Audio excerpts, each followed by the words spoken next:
Ọhaneze ndị Igbo ekenekwa m ọnụ. Ezugo si ka ọ bịa ihe bụ apology letter ya to Elijah Enugu. That's no Elijah Enugu, which means I'm on Yoko, Reverend Father Ejike Mbaka. So biko no kaba na arụ ene this video. Before I end this video, I can watch and require say warning. This video is a sarcastic video. It's sarcasm. In other words, again me or just in order to create an awareness and also to send out his message to the people now, because anyway one guy, one Reverend Father Ejike Mbaka member bolo ezugo magosi na ezugo na ego mpia kwa n'isi mmia na anyi. So I begin to wonder, kedu ebe okwu ahụ si? We disagree in order to agree. Ihe ọbụla ihe ekwu n'ụwa, ihe ọbụla ihe ekwu na ịghọta ihe mmadụ kwu ọ na igbe mmadụ believe on your own. Gịnị na bụ mee ya asị mutual igbango kpalia ya ka nkata osi adị ka osi ebe ahụ pụọ. Anyị niile nọ online, ọ bụrụ ya ikweta na aka mma ekweta, ọ bụkwa na onye balụ goal in life balụ molo na naghọta. I keep saying this thing, na nwe ndị be anyị na-emebi. Ị na-aga ụka today, ị na-aga Catholic, onye na-aga Anglican, onye na-aga Pentecostal. Ihe na-eme pastor ndị Catholic na ndị Anglican sị na ọgbasa ha n'onye fully well na anyị niile bụ mmadụ na-ata bụ Christian. Then ihe mewe onye Catholic, onye Anglican asị na ọgbasara enye na ndị Pentecostal because na onye Catholic ka ọ na-eme. Ihe mewe onye Anglican na mmadụ na-aba apụta asị na ọgbasa ha mana the same Christian ka anyị niile bụ. Somebody like me, onye ọbụla mere ihe ọma bụrụ sọkwa gị bụrụ onye Catholic, bụrụ onye Anglican, bụrụ onye Pentecostal, will come here to speak because any niile na-achịrị ofu ala ji efi.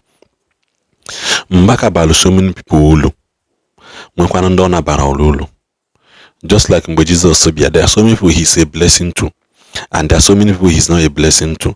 There are so many people the apostles Jesus elect and the disciples became a blessing to, while mgbe Jesus no why he's not a blessing to those people. These are some of the key factors I need miss in hindi na ineme. Ono ebuka obi no na nwende ebuka obi bala ulu. Na Mbaka we mogu mmadụ niile mali ya, oboro mmadụ niile ka ọ bala ulu. And oboro mmadụ niile ya like ya. Na ebuka obi we na-ewe no ne oboro mmadụ niile ka ọ bala ulu, and oboro mmadụ niile ka ọ ya like ya. So ibe afọ na like onye ahụ, quietly move away. Instead of ibe na akpọ yi mpa mma, you start bringing people's parents into okuna nwere isi. Well, at the end of the day, ngwa ya aga church nke gị. Inu oziọma ha na chọrọ ịnụ na Zion. Ndị Zion eje Zion, and oziọma ha na chọrọ ịnụ na adoration. Then ndị Pentecostal eje Pentecostal, nnukwu oziọma ha na chọrọ ịnụ n'aka Fada and n'aka Bishop. At the end of the day, kedu ha na-eme? Everybody are pointing to that cross of salvation. That is just it, man. People are missing that key line. So nenenu video ezogome kono ni hoku no basinke tata kodekwan Ndenugwu alpha Ndenugwu alpha obuna afugo ka osi ado ona afugo ka osi ado. All along it has been evangelist Ebuka Obi ono na aba olu ana defend ife enweghị isi, ana defend nka na members ya na akpari mmadụ na ha na agọka iyi. Is this how to be a Christian? Nwobere ikuku kusala ọnụ ọgwụ mụ na-ekwu nọ na na-ewepụta video ndị ọzọ mere, na-ewepụta event megasịrị eme hit na-agba ụnụ na-agụ iyi. Onwebo ifu na-ewu ishigbo m, onwebo ifu na-ewu ishigbo m. Ọ bụ na afụ gị ife ndị ụmụ ikuku, ọ bụ na afụ gị ife the Zionite na-afụ, ọ bụ na-emewe na ntụ ndị the Zionite si eme. Onafu bụ dị ife unu na-etest wo a test of ọgwụ unu họrọ. Ịghọtago na ya nwụọ ya tụnatara gị na mma. I am doing fine, I'm doing wonderfully well. Ntọ nyafụwago ifu bụ dị ife.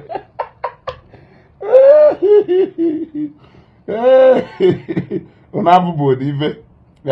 Unu na-edefend evangelist Ebuka Obi, unu na-edefend ofu onye Owuchukwu. Why can't you people leave the fight for God? Why are you fighting for man? Who are you fighting for now?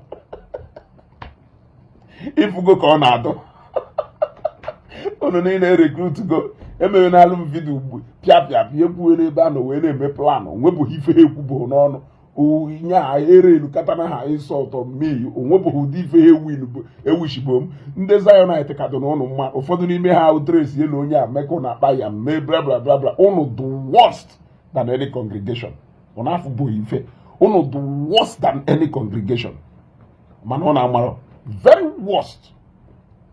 Afụrụ m ebe nke nwanne na-asị na ife na-eme ezugo ji wee na-eme ife ọ na-eme because of na Elijah melu celebrate 30 years of priesthood na-abịara ebe a tụ iche n'afọ mmadụ ọ ga ka mgbayo numbers of people ahụ ifuru ebe a is the normal eluhodu normal number of people na-abịa Zion on a normal Sunday. Ị ghọtago ọ shọkụrụ I know, yes. Only people na be there. We have never said that no more people na be there. Man, if I prove na power change go hands. And I can tell you that upon no meme ka na-eme, a remarkable meme day to a ka na-eme. Numbers of people know there. Eluho numbers of people na be Zion on a normal Sunday. Nya for bayo hazi okwu enwe a special event doka 100 days. Closing of 100 days na ngo bara just like in the last year. Eziokwu ka na agwa. Power has changed hands. Overtaking is allowed.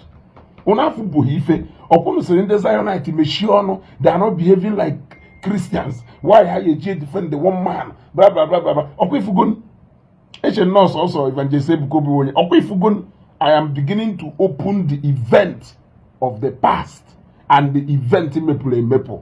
Kunu wefu no nwere onye dum mma n'azụ. That is the aim. Kunu wefu no nwere onye dum mma n'azụ. Kunu we chọpụta no onye assign ụlọ nyere unu power to judge. Onwere onye unu ya wish anything nwere ike ime odoro possible. Onwere onye unu chọrọ ka ife mee because of ife ọ na-ekwu maka Elijah. Bidonu with Matthias. Bidonu with Matthias. Mbaka why enweghị ife meru BBC. Onwere ife mee BBC. I spoke with him on phone. Onwere ife mee BBC. Egwu ka ọgụrụ. Then isizie ka ọ gụchara egwu a why na ọgụrụ ọzọ. Jee jụọ onye dụka my C Philip ngosi chukwu jee jụọ ife kpata na ọgụ egwu ọsọ Mbaka why onye gụkọtara egwu gude. Ị nwere idea na Mbaka why nwere album Olizi na 2023 ọgụrụ maka Biafra and Efa. Ị nwere idea na na-akọghịrị manụ nwere album ọgụrụ na 2023 ebe ọgụrụ maka ndị Biafra. Ị nwere idea make una dey play una afụ bụ ife ụbọchị ihe ebido ifu alụ ịkpọ ya alụ that day without minding who. Elijah Onu a man of God. Evangelist Ebuka is a man of God. Even na comment section where you are fighting me because of even Nekumaka Father Mbaka. How am I going you? How am I going? I am stating the event and analyzing things and telling you where things are not adding up. Or even Neku. Mane on a comment section. Mona ga Ebuki na se no do iberibe no wonyala no wonka. Nọrụkwa ebe ị na-agụ iyo na-ewishi m ife ya emem onwe ife ya emem and they have no onwe ife ya emem because aka ngụ mma ka mma wee ruo echi niile ka mma times 1000 so onwe ife ya eme ị ya anọkwa na watch ọgwụ ụnụ sị na BBC kele ebe ọ nọ ngwa na watch m nọ ka ị mara ebe mma anọ ụnụ afụ bụ ụdị ife na akọla abụmọnụ na-ebu ụdị abụmọnụ nke ịkụkwasara n'ala onwe maka Evangelist Ebuka ịmalụ na abụmọnụ na-ekwu maka your own Elijah, your own Jesus Christ. A man na nke ị na-ekwu maka my own Jesus Christ na abụmọnụ nke ahụ wee na-arịa mụnwa na-arịa nke m ụnụ afụ bụ ụdị ife as far as na ụnụ achọghị respect Ebuka nọ na Zion ọkwa ifuru ụnụ anyị enwenata any peace ụnụ afụ bụ ife gọba na iyi dala gọba na iyi nọ na-agụ iyi gọba na iyi eche nọọsụ ndị Zion na-agụ iyi so ha maka esi eme ife niile ụnụ egosigo onwe ụnụ ọkwa ifuru ya atụgo ụnụ mbọ pakakakam ono master from one mpio ebe unu zoro wala na Facebook na-akpagharị ezugo ka ba na amụrụ ọkpọ ejukwala ese wala abịa ọmụ ka ba na amụrụ ọkpọ nta data dogono m nhodo ahụ dogom les na me decide ya hapụ for ndị ji onye nwanụ asị ezugo ọga ife nwụgwụ mmọnwụ na-eti onwe ịghọtago ife nwụgwụ mmọnwụ na-eti onwe ebe akụ nọ wee kọ kada tipa bụ ntu ife nwụgwụ mmọnwụ na-eti onwe ebe akụ nọ wee kọ aka na tipa bụ ntu. Everything I am stating na video na-epost as it has happened onwelu nke akụrụ mmiri Go and argue with those people. You know their names. Go and argue with them. Go and argue with them. Because I go and argue with them. For then I'll be I am a proud adoration. One no one Zionite say I am a pure Zionite. You know ya hapo ha. Because I go onwebo ifu na ekubo magafa. Because I go tata ana agba yo na ogwu unu na ebe. Ona afubo ife. Mmesi unu ife. Mmesi unu ife. Mmechachi unu ife. Ono ya sị na unu amahụ na-etu aka ọ na-adụ.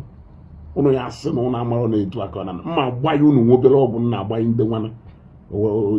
Owe na-adụ aka gụnụ. Until ụbọchị unyi decide pim unu nwe ebe dere afọ evangelist Ebuka Obi na-eme pim kwanyere onwe unu. Mmebi ife unu na-eme n'Enugu a wopụ anya na Lagos ya. Mana unu jụrụ unu ahịa eme ọmụ na unu. Ịghọtago ọmụ na unu. Ife niile nne steeti wo fat. O nwere ebe nna agụghị iyi o. Onwe ebe nna si na osuru ohi. Onwe ebe nna si na omere ife. I am analyzing a real life event meleme, and I am giving you a piece of my mind about it. What I go? On go when I give and they say go be e. So go onye odorogo na chukwu ije na-ekwu. What I carry here to her. Yeah? Okay, where's go? I love you all. I love you all. Mande Enugu manda adoration. I love you all still. Mana wopu na aka enwe n'ofe. Tupu ọ ga-aka mmadụ ọ mụrụ ụnụ na oge na-eti mkpu esi na-eti mkpu esi nụ na-ekwu mmiri ya na-ezo nụ debe ahụ ebuka ahụ nka na-ene blablabla ụna akwadokwala akwado. I will try to ignore you people all this while mana ọdụka excesses ụnụ na-adụ too much kịta ụnụ niile ebewe na ụnụ be na comment section mụ na-ebe unu ebere ụrịa n'elu na-ebe anya mmiri ụnụ a na-adrọpụ n'ala. Ịghọtago unu afụ bụ ife unu afụ bụ ife mmesi unu ife unu ekweta na ọ na-eme ka ọ dụgodo ebe a.